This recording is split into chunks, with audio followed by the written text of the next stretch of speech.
There you go. Hey, Dave, how you doing? Hey, Adam. Hey, wanted to ask you about Tommy Townsend. The last time we talked to you, you had two punters. Now you've got one. Why were you so confident in Tommy that he could be your guy? And what have you seen from him since camp started? Well, we originally saw Tommy at the combine, and Tommy, I felt like he was the best punter at the combine. Had a draftable grade on him. Obviously, he wasn't drafted, so he was a guy that we went after real strong, and those guys did a great job of being able to get him in our building, and I'm really happy with his performance so far. He's done a great job. He's really consistent. He really bombs the ball. He gets the ball off quick. He's athletic. He's everything you're looking for. Let's go to Derrick. Go ahead, Matt. Hey, Coach. I'm just curious, with the shortened time frame and the fewer practices that you have, how difficult is it going to be to fit some of the rookies into what you're doing in special teams? And how much do you miss those preseason games, figuring out what they can do under the lights? Yeah, there's a lot there. I'll tell you, it's going to be real tough for the rookies. I told them on day one that, you have to do it in practice. I mean, you're going to have to really show out in practice. And the guys have been doing a good job of that. And, not having preseason games for those guys, it's tough because that's their resume. That's how they put it out there, exactly what they are, those plays, and they're not going to be able to have that. So it's unfortunate for them. It's a different year. For us, we have to make decisions, and it's going to be tough for us to make those decisions, but they're definitely out there working hard and doing their best. Let's go to Pete Sweeney. Go ahead, Pete. Hey, Dave, thanks for taking some time with us. I was curious when it came to the name Justin Shelton Mosley. This isn't someone really we've heard a lot about, and I was wondering if you could just provide some insight as to what you could potentially think he could bring to the return game and just your units as a whole. Yeah, he's been working as a returner. He's a punt returner, kick returner, and I think right now he's doing very well. I mean, he's as good as all the other guys we've gotten in there, and he's got a good burst, and he's a kid that's out there working hard. And like I said, it's going to be real tough for these guys without the preseason games. You want to see them in a preseason game under the fire of a live kickoff coverage or punt coverage, and they're just not going to be able to get that because we can't resemble that. We can't do that in practice. We try to get as close as we can, but we can't really do it. But he's doing a nice job for us. Let's go to Seren Petro. Go ahead, Seren. Coach, a couple things. One, have you had to adjust the time that you're putting into special teams? The fact that the no mini camp, no OTAs, does that mean more time, or because of no mini camps, OTAs is less time, or just the same? And then, you talk about the personnel side of things and how it all works. Is there a different mindset because they're not playing football really anywhere, and guys, you might not be able to just go grab a guy off the street and plug and play in the past. So do you have to maybe back off even more to make sure you keep your team healthy for the season? Yeah, those are a lot of questions there, but really the first one, I think we don't have less time at all, and we still have the same amount of time, that we've always had. In fact, the ramp-up period was really good because the ramp-up period allowed us to kind of put in what we would normally do during the OTAs, and and those things. So that was good time for us, and that be able to teach fundamentals for those young guys is critical.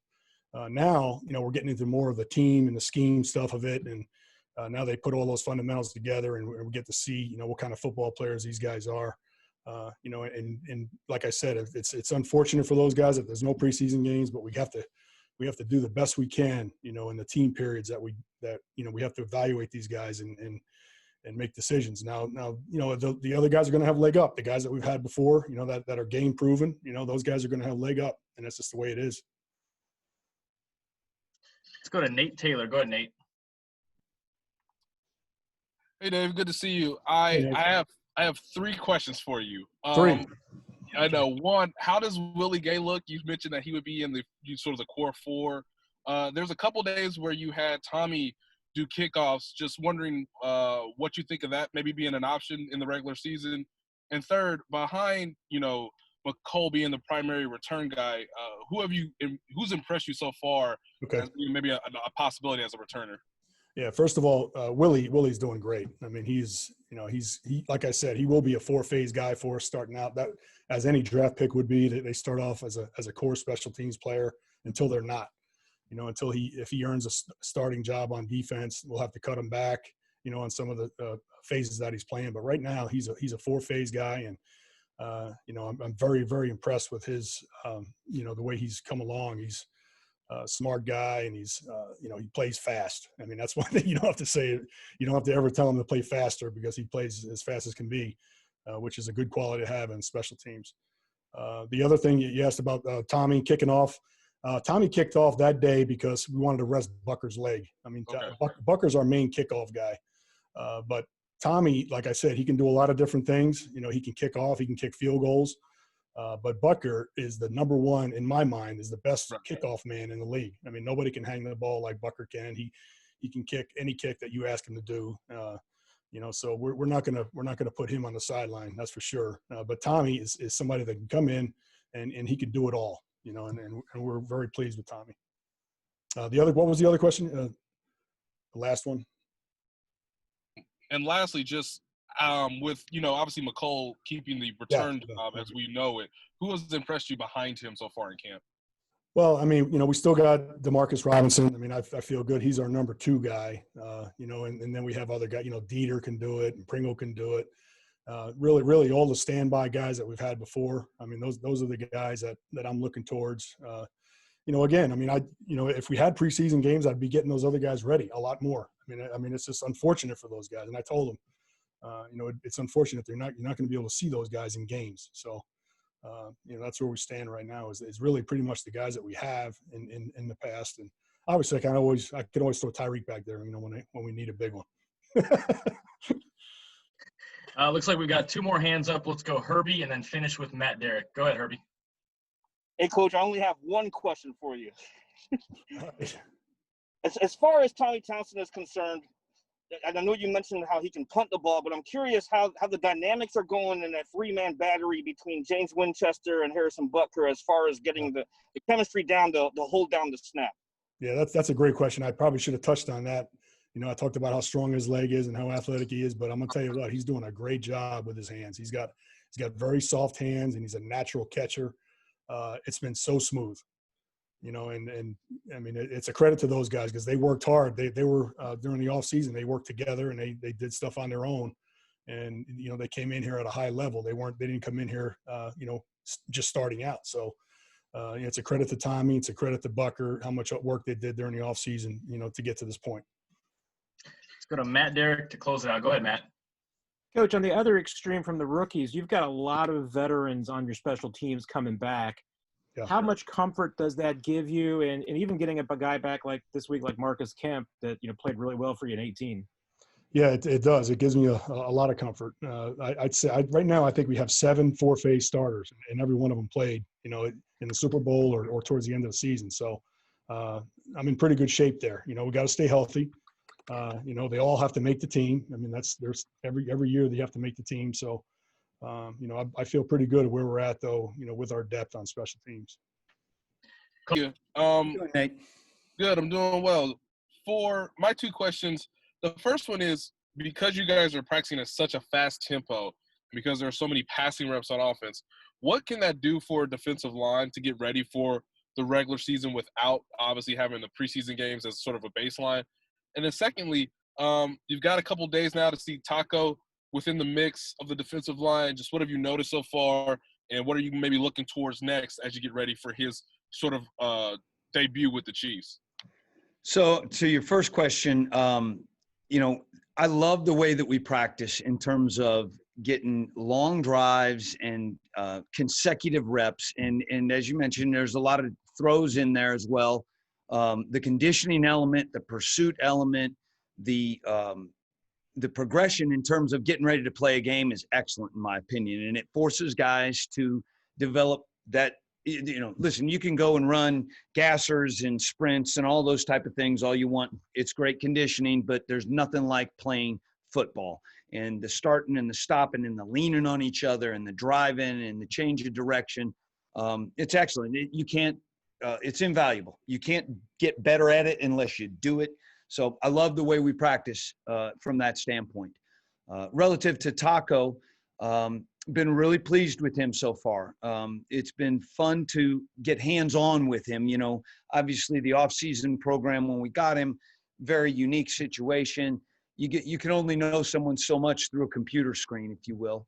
But it's been fun to be able to watch him. He's a very good athlete. He's got great length. He's got some natural ability.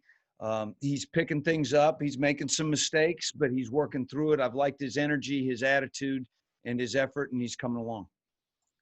Let's go to Vahe. Go ahead, Vahe. Thanks, Brad. Hey, Brandon. To your point, you just mentioned about you can only get to know someone so much through a computer screen. You've had the benefit of being in having some continuity with the Patriots and now here. I wonder how much that benefits you now in the last year or so. And just overall, have you seen that is a big difference maker with coaching staffs?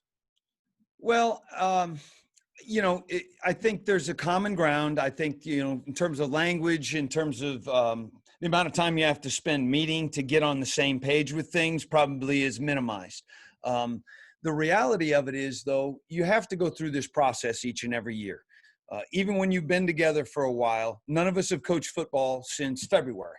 None of us have been on the practice field since February. So, there was some rust, to be quite honest, when you get back going. For players and coaches, we've all got to go through it. And that's something that we continue to work through. We're going to go through the preseason without the opportunity to go on the field for a preseason game. And so some of the in-game mechanics we're trying to work through on the practice field and get our feet up underneath of us in that regard, because we're not going to have an opportunity to do it in those preseason games like you normally would. So I think every year brings its challenges. Yeah, personalities, you kind of have some common threads, but by the same token, we all need it. We all need to sharpen our skills and get back into our routine. Let's go to Pete Sweeney. Go ahead, Pete. Hi, Brendan. Thank you for taking the time. I have one rookie and one veteran question. What has surprised you most now that you've gotten an opportunity to work with Mike Dana? And then what has told the staff maybe Tano is ready for the next step in the system? I'll take them in the order you gave me. So, Mike has done a really nice job, did a great job through our off-season stuff. And I was very impressed with the way he came to camp and the level of understanding with the material that we had gone through over the off-season program. He had a very good recall on that. Been impressed with his work ethic. He's getting better every day. He's been fun to be around for sure. Relative to Tano, very pleased with where he's at from a conditioning standpoint, from the way he approached the off-season work. And he's a physical specimen in a lot of ways, but he's in excellent physical conditioning. When you look at the guys who can go all day out there, he's, one of the first guys that comes to mind. And that's a credit to what he's done and what he did on his own in the time that he wasn't able to be here. I'm excited to see him perform. He's doing a nice job at this point. We're still early in the evaluation phase of this, but I see him getting better. I see him, starting to understand the game. It's slowing down a little bit for him. So I've got great expectations and I hope that he continues to progress. Let's go to Seren Petra. Go ahead, Seren. Coach, thank you for your time. Along the same lines, you talked about Tano being in great shape. Breland Speaks has talked about, the work he put in and going back to, it sounded like his junior high coach to get back working. He made the switch last year. Things, by all accounts, were going well, but then he missed the whole year. So what was his weight loss? Was that his motivation? Was that something the organization, you, Coach Reed, Spags said, hey, we want you to change your body type? And then what is your vision for him? Is, a lot of people thought maybe he was a D tackle and D end in college, of course, played linebacker here. So what is the vision for what he is? And if you have the number, how much weight did he lose? Well, it's a great question. And I'd say we're still working through that. Breland did a tremendous job in terms of working through the off season. He got himself into great physical shape. I got to give him a lot of credit for what he did and the work that he put in. We'll see. He's played, as you guys know, he's played defensive tackle. He's played outside linebacker. He's played defensive end. We're going to evaluate guys and their skill set. And when they prove that they're capable of doing things well, our job as coaches is to put them in position to do those things. And the things that they don't do as well, good coaching would tell you, okay, well, let's minimize the number of times we ask them to do that. So with Breland specifically, He's worked at a number of different spots here as we've gotten back. That's one of the things I give him a lot of credit for. He's a football smart guy. He can handle multiple roles. He does a very good job of working at that side of things. We're still, like I mentioned, with all of these guys in an evaluation mode at this point in training camp. We've been, I don't know what it is, 4 or 5 days in pads. But I wouldn't say that sample size is big enough to make defining, positions and roles and things of that nature yet. We're still working through that, and he's done a nice job with the things that we've asked him to do. We'll see where it continues to go. Looks like we've got time for 2 more questions. Let's go Vahe and then finish with Herbie. Go ahead, Vahe. Glad Herbie's got the final one here. Hey, Brendan, sort of similar question to before, but more specific to the coaches you're working with, Andy and Spags. How different is it this time around? I mean, how much more grounded are you? And again, what's the advantage in having all 3 coordinators are back, which is rare for a Super Bowl winning team? Well, you're right. It is. And there's some familiarity, obviously, I know where to go when we go out to individual this year, as opposed to trying to figure it out last year, but you understand certain things and expectations that the head coach wants. And each head coach I've worked for is different in that regard. When you've been a lap around the track, so to speak, what are the things that, listen, this is what he wants. He doesn't need to ask me to handle that again. I understand what his expectations are. And so you feel comfortable and confident in taking some of those things on your own and off of him, to be honest. As an assistant coach, I've always looked at it as my responsibility to get out in front of any issues before the head coach has to deal with them. And so when you know their expectations and you know what they want, you can handle those things more appropriately. And I'd say that's kind of where we're at. I'd say the same thing with Spags. We've all worked together now for a year. We've got a little bit of, time on the job to where we can, avoid problems in a proactive manner before they become problems, if you will. Let's go to Herbie to finish it off. Go ahead, Herbie. Hey, Coach, I want to tap back into your time in New England.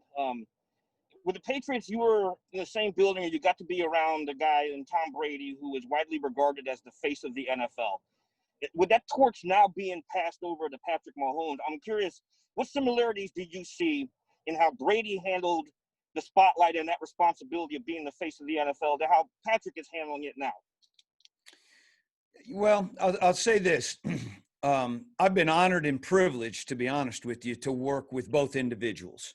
And I have a tremendous amount of respect for both individuals. But I think they're individuals, and I'm not much into comparisons. I think they're both great players.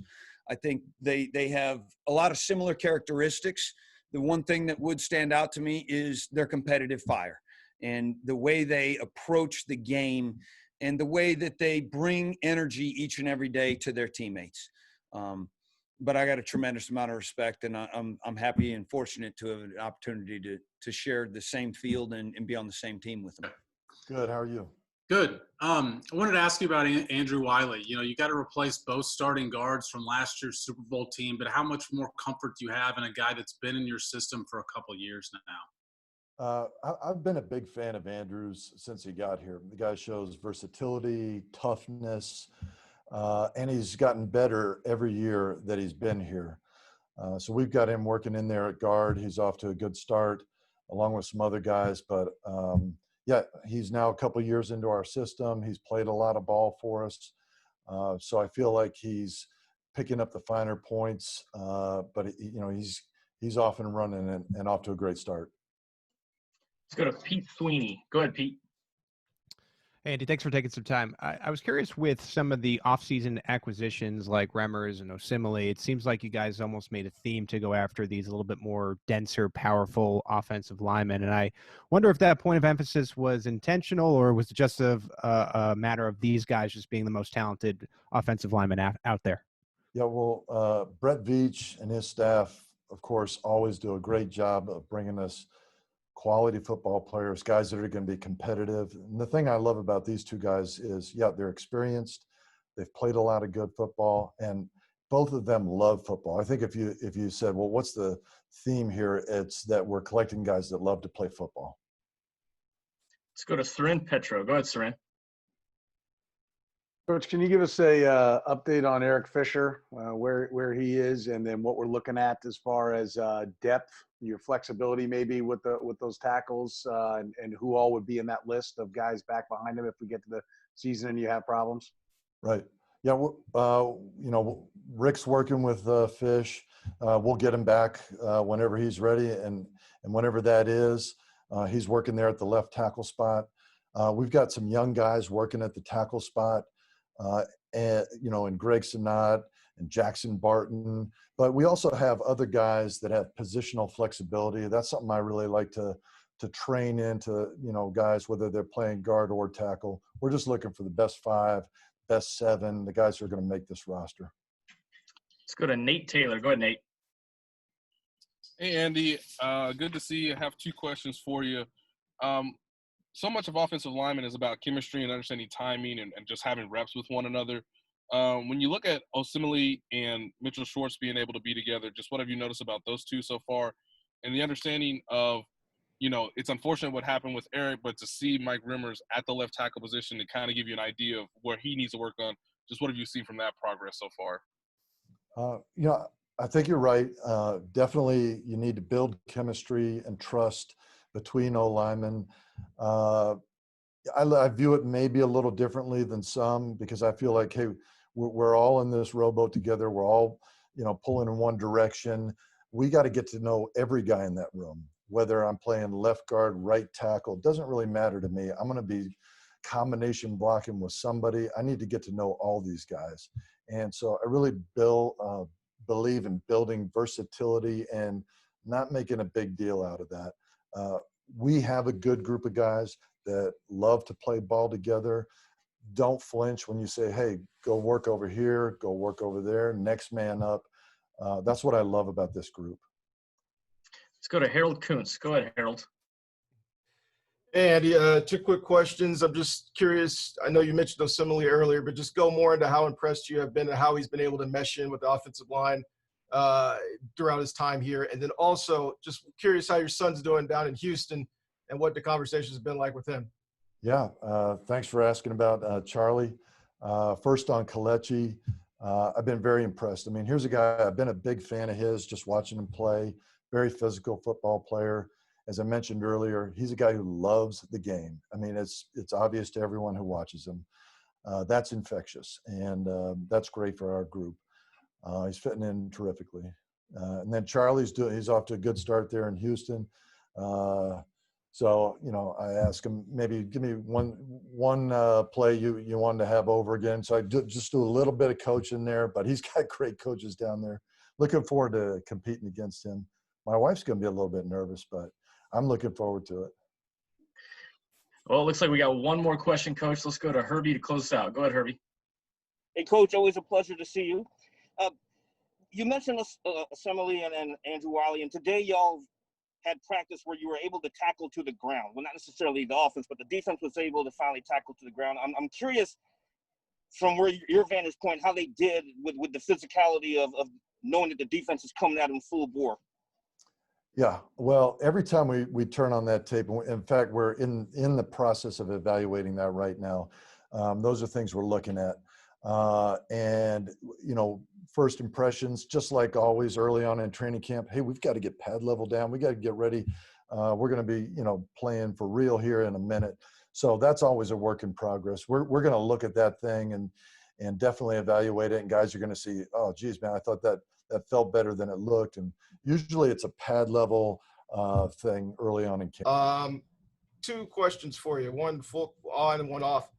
When it comes to on the field, I know Darwin was mentioning yesterday just how the guys shorter in stature have had a little bit harder time learning how to kind of block, and you had to review some film. Just curious to see what you've gone through in the film study room to get those guys ready to go, especially since Clyde is also around the same height. And then also off the field, I know your son's playing high school football in the Kansas area. First, congratulations to him on his commitment. But second, just your overall confidence level as a parent that everybody at the high school level is doing what they can to make sure football is played safely, despite not having the same protocols at the level that the NFL has. Yeah. First with Darwin and those guys like that, I mean, again, those guys have come back. Darwin has done a great job evaluating himself, really working on the things he needs to work on. And as far as just his stature coming up and attacking guys in pass protection. And that same thing has been universal throughout the room, but the emphasis on the guys with a shorter stature getting up and not letting people get into your body. So we watched some film last night on that, just in preparation for being ready for that when the season comes. As far as, my sons and everything are concerned, I mean, I got the ultimate confidence in what the school district over there in Blue Valley is doing, supreme confidence in Andy Sims and those guys and how they care for their students, student athletes. And I'll definitely will respect whatever decision they make moving forward. But they got some nice protocols in place that me and my family feel confident about. Let's go to Herbie Teope. Go ahead, Herbie. Hey, Coach, you obviously knew what Clyde Edwards-Helaire could do just from watching the tape before the draft. But now that you actually have him in camp, and he seems to come up with an eye-popping move or an eye-popping catch every single day, but what are you seeing out of this kid? What I'm seeing is somebody who's extremely hardworking, who's he's very hard on himself, and I could be good and bad. He's somebody who's a perfectionist. He wants to have perfect practices. And, it'd be nice to say you're going to have those, but you're not going to have those all the time. So you need to be able to take the good with the bad, but more in his case, the bad, and move forward. So that's something that we're really working on him with. Hey, you got to just play the next play. But, really been impressed with just his demeanor, his approach to the game, the things he does on the field, and that he will correct himself even if there's something that goes, off the rails. He'll come off and say, man, I was supposed to run this, or I should have looked over the other way. So he's somebody who's constantly self-checking himself. Let's go to Nate Taylor. Go ahead, Nate. Hey, Deland, good to see you, man. I have two questions for you. You mentioned the consistency that Darryl had shown last year before his injury. First, I just wonder, what are the nuances or the small things that you're noticing with him being in the offense another year that you guys have seen in camp so far? And secondly, for someone like DeAndre Washington, who's kind of having to learn this as quickly as possible, just what has his progression been, given that he's obviously played in the NFL, but he's learning some of the new terminology and just the style of which you guys have practiced so far in camp? Well, Darryl's been Darryl. I mean, that's the one thing about him. This guy's been consistent to me since day one. Probably you're talking about his third training camp, he's probably had 4 errors in all that time. So he's somebody that you can definitely count on to be in the right place and do the right things at all times, and then be able to produce when he has those opportunities. So what he's done is he's become more of a leader in the room, doing things with the whole running back group as far as doing extra conditioning after practice, catching extra balls and different things like that. So trying to make other guys on the same level he is as far as his complete understanding and bringing those guys to the reliability level that he has. DeAndre, he's really come on strong here these last couple of days. In the beginning, he's getting his feet underneath him, obviously learning the system, different things like that. But, he's really been coming on strong. He's a consummate professional, really like him interpersonally. But he's been showing some stuff on the field that we definitely could see helping us this season. Let's go to Steve Walls. Go ahead, Steve. Hey, Deland, how you doing? Right. Hey, well, talking to Darwin yesterday, he said that last year he was timid and his eyes were wide open, being his first year. After seeing him in camp so far, does it seem like he's more confident, and how has he improved from last year? I heard from Darwin probably 100 times during this offseason just about him self-evaluating himself, self-studying himself, and then coming into this season with a big chip on his shoulder. And it showed, the things that were maybe in question or things that he needed to work on last year, he's definitely addressed those things, So, again, with it starting with himself and him internalizing what he needs to fix, it makes my job even easier because it's not a fight. It's like, hey, I'm in the same fight, coach. I'm trying to correct the same things and gain the confidence of everybody here. And that's what he's been en route to doing. So been really impressed with Darwin. He'll continue to be a work in progress, but the guy's headed in the right direction for sure. Let's go to Sarin Petro. Go ahead, Sarin. Coach, thank you for the time. I'd like to go back to the question. I think it was Harold asked about the high school football. And, look, we know the process that goes on for your guys, right? They got a union that steps up for them, and, they got to come to an agreement, and they've got people that are standing up for them and protecting them and taking care of them. I'm just curious. You're in the middle of that, right? Watching as a coach and seeing both of them.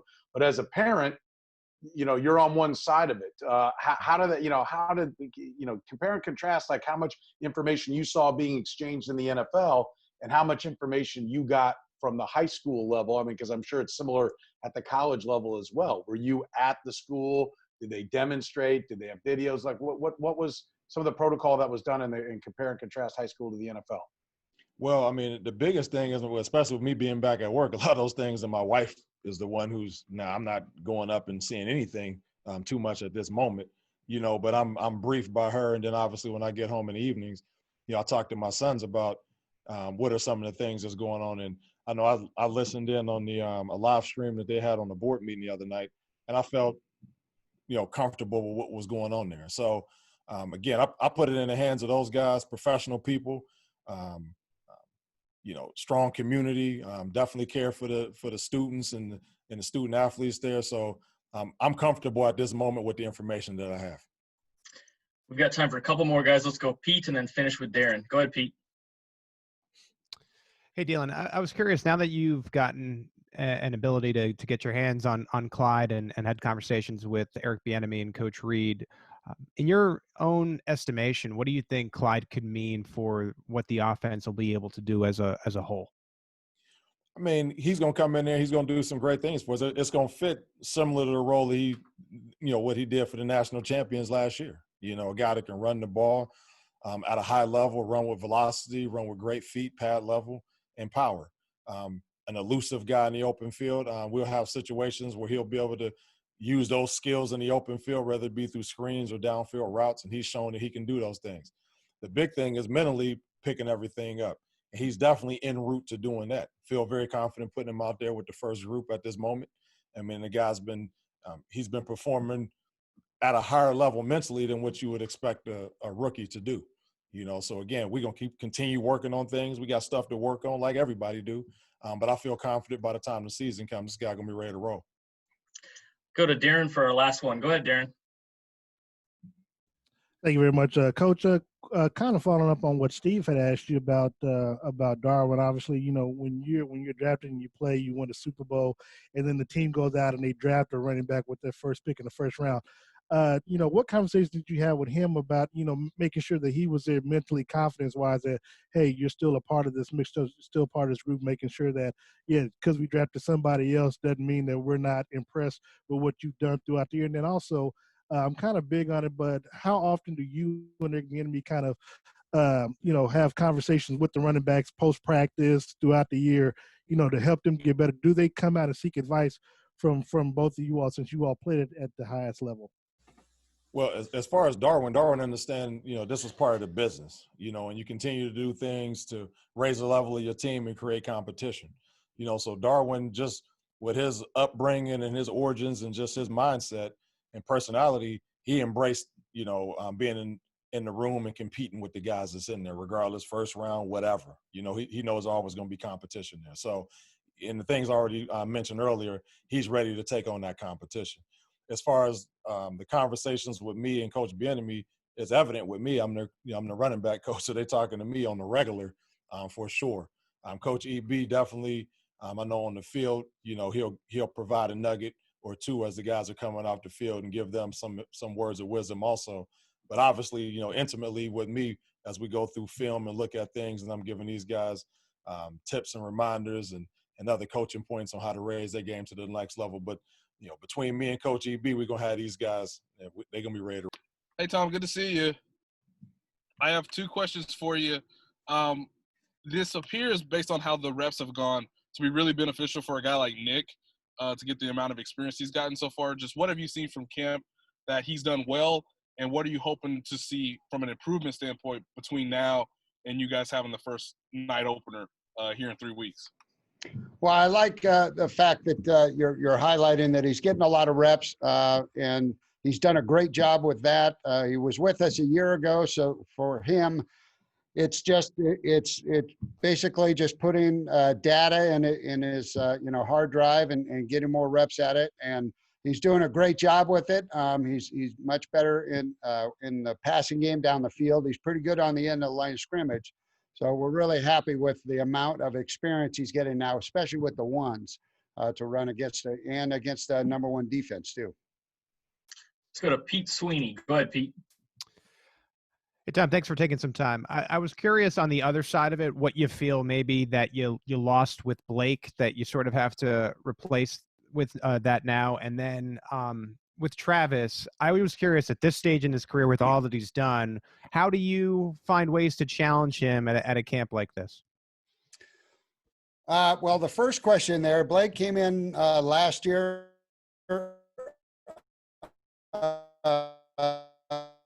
as a free agent, so the same thing as and Daniel as well. So it's part of the process. Everybody starts where they're at, as opposed to everybody starting at square zeros. For improvement from where they're at here for Deion's been here for a year, so those guys understand the offense, and they're taking that next step to figure out not just what we're doing, what the defense is doing, how I can affect them. The young guys then, really with Ricky, he's got to come out and figure out what he's doing. Being an experienced route runner, he's done a real nice job with that down the field. And his big thing is just learning what we call it, not necessarily football, but it's just, okay, I've done that route concept, but this is what you call it. Now, how do I fit in? So he's doing a real nice job with that as well. And then Daniel came in. He's been here 24 hours, and he was taking reps today, scored a touchdown, and he's doing a great job. Let's go to Herbie. Go ahead, Herbie. Hey, Coach. Always a pleasure to see you. How you doing? Doing well. You? Hey, I'm doing well, thanks. I've got two questions here for you.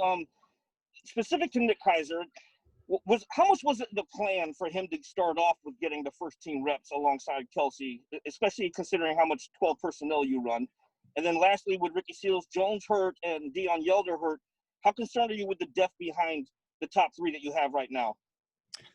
Well, really, we roll the guys in as far as you don't have a specific slot that you're playing this time of year. Guys are going to play, if we have the 12 personnel, both of those two positions. And just kind of the roles come later when we start the game plan. So everybody getting reps is the big thing, some on the line of scrimmage, some down the field. So we're just looking right now to get people experience against good competition and see how they react and where they're at and how they need to progress from there. So we're pretty happy with the way the group's gone, and we just have to, I worry about who's going today and how to fit them in and where we're going to go, and Rick and Coach deal with the guys that aren't here. Looks like we've got two more questions. Let's go Matt and then finish with Adam. Go ahead, Matt. Hey, Coach, thanks for the time. A lot of people talk about the, quality of blocking tight ends in the league these days. And I'm just curious, one, how important is that still to have those blocking tight ends in Andy's offense, maybe compared to what it used to be years ago?